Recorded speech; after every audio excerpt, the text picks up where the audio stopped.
우리나라는 2년마다 한 번씩 건강검진을 하게 되어 있죠.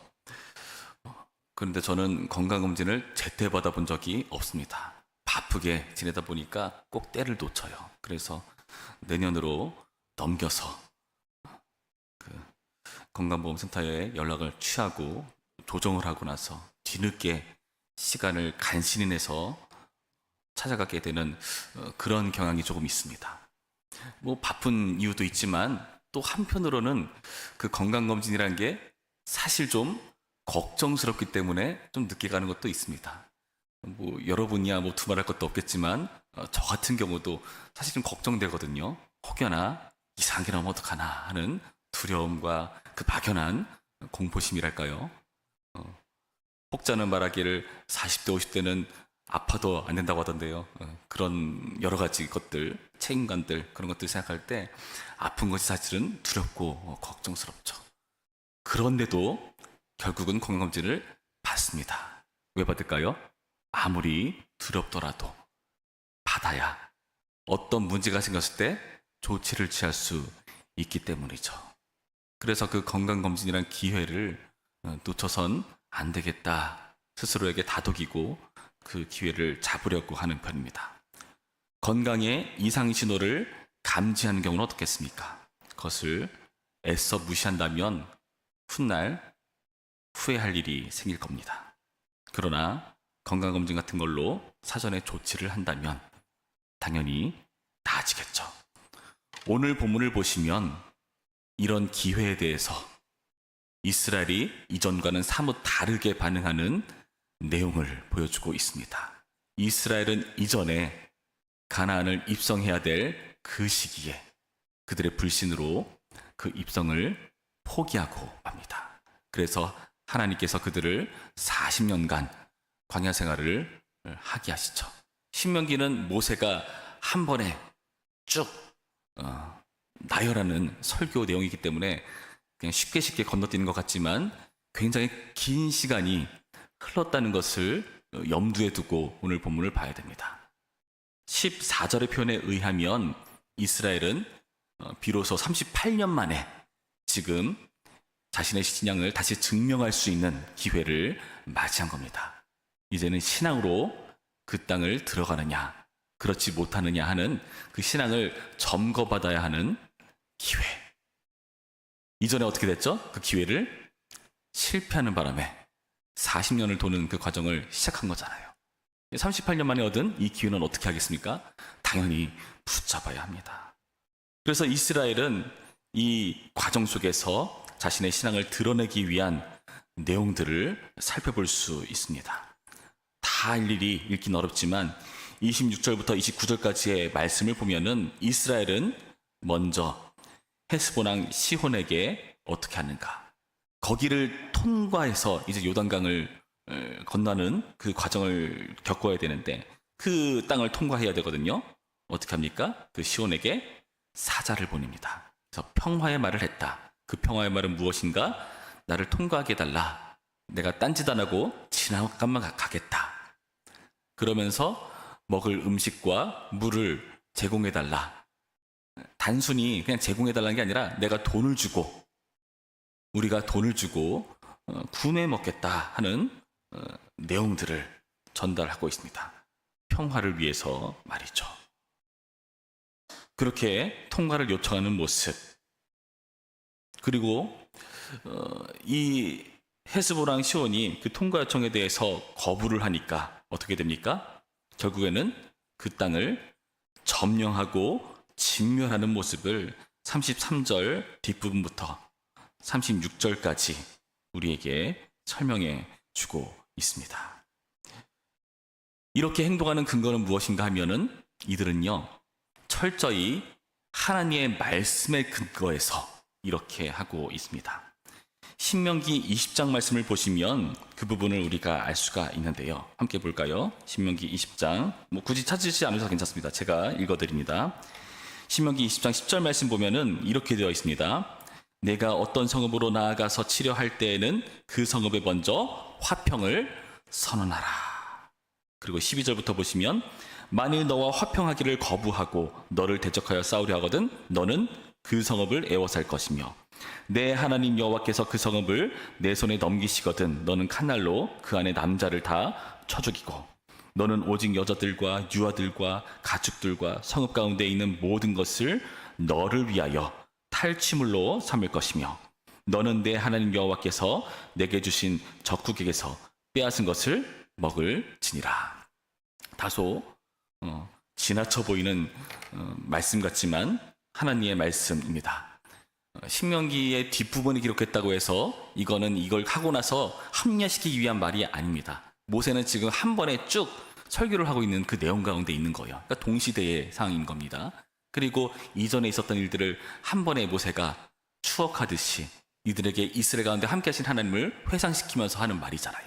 그러니까 그 당시에 이러한 내용들은 다 형성이 된 가운데 하는 말이죠. 이 말씀의 근거에서 이스라엘은 지금 헤스보랑 시온을 치고 있다는 겁니다. 하나님의 평화선언에 대해서 이들은 정당한 반응을 하지 않았기 때문에 하나님 말씀에 근거한 정당한 심판을 했다 말할 수 있는 겁니다. 이스라엘은 사뭇 달라졌습니다.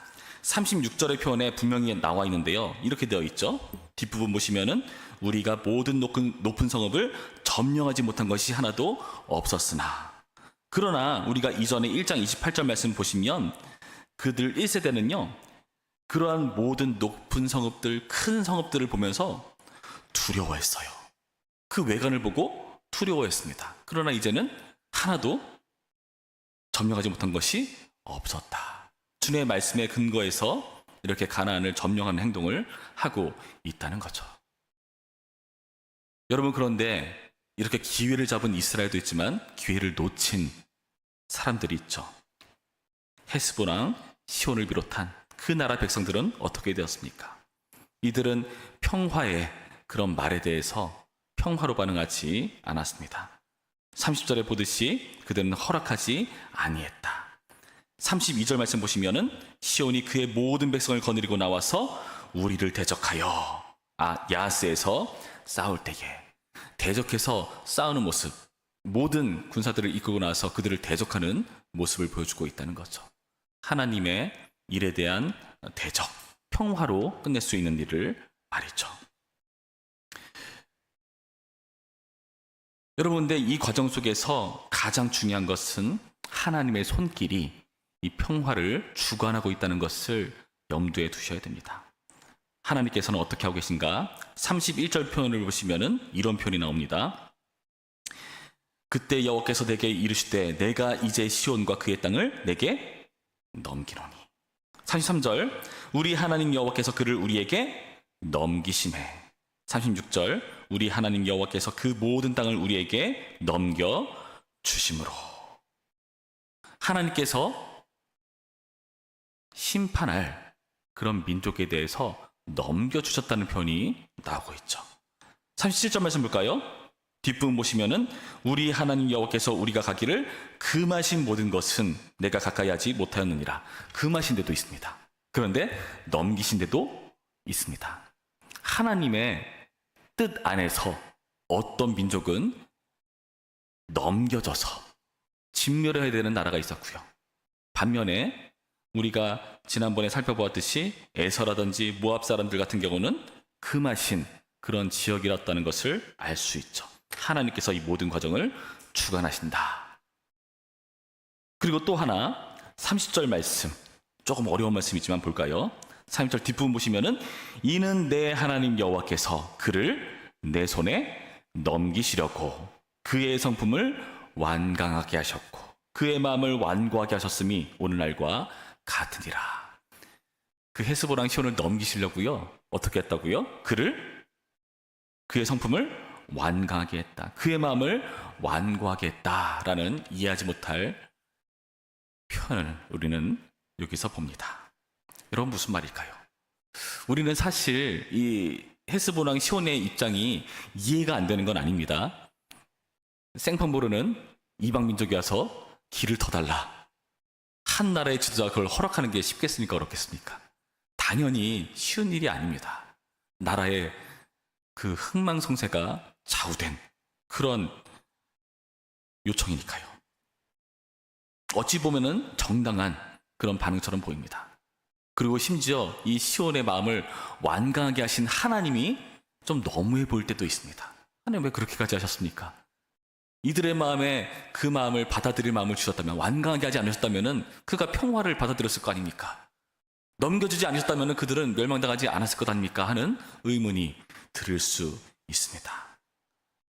그러나 그렇지 않습니다. 하나님은요, 평화를 주관하시는 분이세요. 이 당시 평화를 주관하는 방법은 어떤 방법이겠습니까? 평화를 유지하거나, 그렇죠? 서로 잘 지내면서 평화를 유지하거나, 그 평화를 깨는 사람들을 무찌름으로써 평화를 만들어내는 방법이 있습니다. 지금 경우는 후자입니다. 이스라엘 백성은요, 40년이라는 그 시간을 통해서 하나님께 불순종했을 때, 그 기회를 놓쳤을 때 큰일을 당한다는 것을 배웠습니다. 그 40년이란 기다림의 과정에서 축적되어 온 훈련의 시간이었습니다. 그러나 이 헤스보나 시온은 어떤 사람들인가? 24절의 표현을 보면은 이 시온에게 하나의 수식을 덧붙이는데요, 아모리 사람이라는 수식어를 붙입니다. 아모리 사람은 어떤 사람들입니까? 창세기 15장 16절 말씀에 근거해 보면은 하나님께서 아브라함에게 그에게 약속을 이렇게 확인시켜 주기 위해서 이렇게 재물들을 반으로 가르고 그 사이를 지나가는 언약식을 체결하거든요. 하나님이 불의 형상으로 지나가시죠. 그때 하나님 하신 말씀이 너희는 4대 만에 이제 가나안 땅을 들어가게 된다. 그 이유가 뭐냐면은 아모리 사람의 죄악이 아직 차지 않았기 때문에. 아모리 사람이 죄악 가운데 있는 존재라는 것을 명시하고 있어요. 그러면서 4대, 약 400년이라는 시간 동안 하나님은 그냥 그 아모리 사람에게 시간을 주시는 겁니다. 어떤 시간일까요? 계속해서 죄를 쌓아가는 시간? 아니요. 그 죄를 해결할 수 있는 시간을 주시는 거죠. 그러나 때가 찼고 이들의 죄는 점점 커져서 불어날 수 없을 만큼 커져가지고 손볼 수 없게 되는 지경에 이르자 이스라엘이라는 하나님의 도구를 사용해서 하나님의 평화를 만드시는 겁니다. 여러분, 이게 중요합니다. 그를 완강하게 하셨다, 완고하게 하셨다? 이게 원래의 그 원어상의 문법에 의한다면 어떤 의미냐면요, 하나님께서 그의 원래 가지고 있었던 완고한 그 상태를요 그대로 놔두시는 겁니다. 그리고 지속하고 강화한다는 의미가 있습니다. 그러니까 이 완악함이라는 건요 원래 가지고 있었던 거예요. 그러나 하나님께서 그것을 억지로 바꾸시려고 하지 않으신 겁니다. 왜일까요? 이미 400년이 지났습니다. 이들은 이제 심판받아야 되는 때에 이르렀기 때문에 하나님께서 이 평화를 위한 주관자로서의 역사를 이렇게 행하신 겁니다. 하나님은 이미 충분히 오래 참으셨습니다. 아모리의 죄악에 대한 인내를 충분히 하셨고 이제는 그 심판을 거행하고 계시다는 거죠. 여러분 봅시다. 오늘은 기회에 대한 두 부류의 사람들의 모습을 봅니다. 약 40년 만에 얻은 기회를 잡은 이스라엘, 약 400년 만에 얻은 기회를 놓친 아모리. 이스라엘에게는 그 40년이란 기간은요 축적된 훈련의 시간이었고요, 아모리 사람에겐 그 400년이라는 시간이 축적된 방치의 시간이었습니다. 하나님께서는요 기회를 계속해서 주고 계십니다. 아직까지는요 여전한 평화를 제안하십니다. 예수님께서 이 땅 가운데 오셨을 때 그 예수님을 수식하는 다양한 표현들이 있지만 이런 표현이 있죠. 평강의 왕이시라는 이사야서의 표현. 그가 평화를 선언하시고 평안을 끼치기를 원하시는 그런 평화의 왕으로서의 모습을 보여주고 계십니다. 그러니까 이전에는요 상대를 죽여서 얻는 평화, 진멸이라는 과정을 통해서 하나님께서 일을 성취하셨지만 이제는 자기 아들, 자신을 죽이시는 그 십자가를 통해서 평화를 이루어내십니다. 그리고 평화를 제안하십니다. 예수 그리스도가 당신의 죄를 위해서 죽으셨습니다. 그래서 평화의 기회를 제공하셨습니다. 그 평화를 받아들이시겠습니까? 거부하시겠습니까? 여러분 뭐가 마땅한 반응이겠습니까? 혹여나 우리 마음 가운데 이런 마음이 있을 겁니다. 우리 마음 가운데 있는 완강함들이 있어요. 그때마다 어떻게 할까요? 그 완강함이 있다면 신호로 여기셔야 됩니다. 감지하셔야 돼요. 그렇지 않다면 우리는 화인 맞은 양심이 되어서 또 죄를 합리화해버릴 겁니다. 그것은 예수 그리스도라는 평화의 왕이 원하시는 방식이 아닙니다. 우리 가운데 어떤 마음의 찔림, 그렇게 하면 안 되는데 하는 그런 여러 가지 성령의 신호가 있을 때 그 마땅한 반응은 그 신호에 반응하는 겁니다. 여러분, 그렇게 함으로써 부디 주님께서 주관하시는 평화에 함께 하셔서 이 평화를 받아들이시고 평화를 나의 삶 가운데, 나의 주변 사람들 가운데 펼쳐내시는 이 평화를 함께 만들어가는 오늘의 말씀 되기를 주님의 이름으로 축원합니다. 기도하겠습니다. 참 좋으신 하나님, 감사합니다. 상대를 죽이는 평화가 아니라 자기를 죽이는 평화, 예수 그리스도, 그 놀라운 십자가의 은혜가 우리 가운데 제공되었습니다. 그러나 우리는 그 평화를 어떻게 받아들이고 반응하는가 돌아보면 부끄러울 때가 있습니다. 하나님께서 나를 이렇게 만드셨으니까 이건 어쩔 수 없는 거야 하면서 타협해버리는 그런 완악함을 우리는 그냥 받아들이고 마는가? 아니라면은 내 마음 가운데 이런 찔림이 있는 것은 회개해야 되는 거구나, 기회를 주시는 거구나 하고 하나님께 감사함으로, 기쁨으로 회개하며 나아가는가?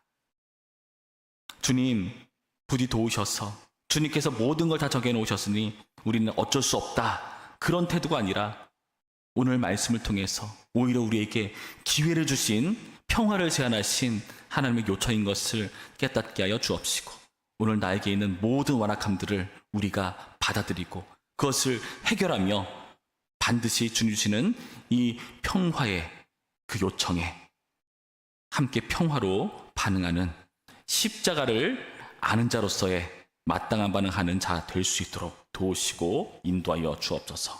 감사하며 예수님의 이름으로 기도합니다. 아멘.